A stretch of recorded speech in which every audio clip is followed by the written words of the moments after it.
Today, Apple announced a new phone. It's a new version of the iPhone SE, which basically crams an iPhone 11 into the body of an iPhone 8.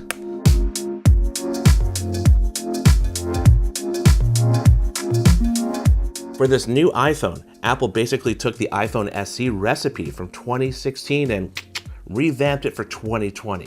And the first ingredient on that list is affordability. The original one cost $399, and the new one costs $399. That gets you a 64 gigabyte model. For $50 more, you can upgrade to 128 gigabytes, or you could pay $549 and get a 256 gigabyte model. Now compare that to the iPhone 11 that starts at $649, or the iPhone 11 Pro that starts at $999. The $399 price puts this phone right into the budget phone category. This means it rivals other phones like the Moto G7, which can be had for around $300, the upcoming Moto G Stylus and Moto G Power, but also phones like the year-old Google Pixel 3a. Hey, the next part of the iPhone SE recipe is compact size. The original iPhone SE had the body of an iPhone 5 or 5S, and you have to remember this came out during the time when the 6 and 6S were already out, and yet it showed Apple that a lot of people still wanted a small phone and that 4-inch screen that had been around for a couple years. Now, some people, including myself, were kind of hoping that Apple might bring back that form factor of the original iPhone SE, or maybe a variation of it, but yeah, they didn't. Instead, they used the 4.7-inch form factor from phones like the iPhone 6, 6S, 7, and iPhone 8. It's definitely thinner, but it's definitely taller and a little bit wider. But it gets interesting when you start comparing it to the other phones in Apple's lineup, like the iPhone 11 and its 6.1-inch screen. It's just ginormous, and it's like a lot thinner than the iPhone 11. And when you look at it this way, the new iPhone SE is literally a compromise between the iPhone 11 and the iPhone SE original. I don't know if that'll be enough, though, to sway people who really want a small iPhone. I mean, maybe it will. Maybe, I don't know.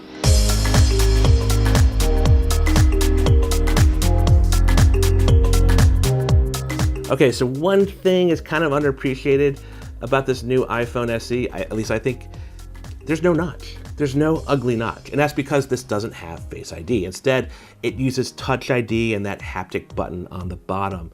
So if you're not a fan of Face ID, this could be for you. If you're not a fan of the notch, this definitely is for you. The next ingredient that Apple copied from the original iPhone SE recipe is making smart feature compromises. Look, there's just no way you're gonna take all the features of an iPhone 11 that costs $650 and put them into a smaller body and charge $400.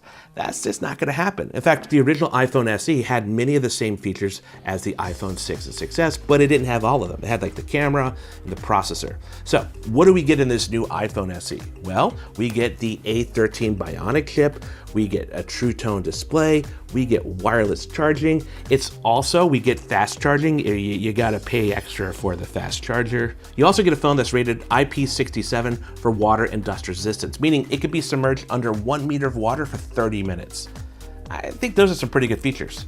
Now, you won't be getting the double or triple rear cameras found in Apple's flagship phones. However, you get a single rear camera that has most of the features like Smart HDR and portrait mode photos and cinematic stabilization, the ability to shoot 4K video at 60 frames per second, and extended dynamic range video up to 30 frames per second.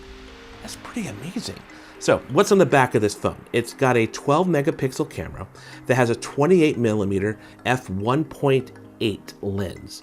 Compare that to the 26 millimeter f1.8 lens that's found on the main camera on the iPhone 11, 11 Pro, and 11 Pro Max. You're also not going to get night mode, which I didn't see it listed in the press release, so I'm assuming it's not there. And you're not getting that ultra wide camera that a lot of people like in the new iPhones. But again, for $399, I think those are smart compromises. When we look at the new iPhone SE and all the ingredients it's borrowed from the original iPhone SE, I think it lines up pretty well. I think it's a good 2020 version of an iPhone SE, at least on paper. So should you pre-order one? Well, that's complicated. And I say that because I haven't tested the new iPhone SE yet. That said, if you're still rocking an original iPhone SE, and you're okay with a tiny increase in size, a ginormous increase in features, functionality, and future-proofing, and a no increase in price, then yeah, you should definitely consider upgrading. And for those of you who are mulling whether or not to buy an iPhone 11, but maybe you wanted one at a lower price or one that's a little bit smaller, yeah, you should definitely consider the new iPhone SE. If you're looking to learn more about the new iPhone SE, check out our coverage on CNET.com. But you know what? I want to hear from you guys. What do you think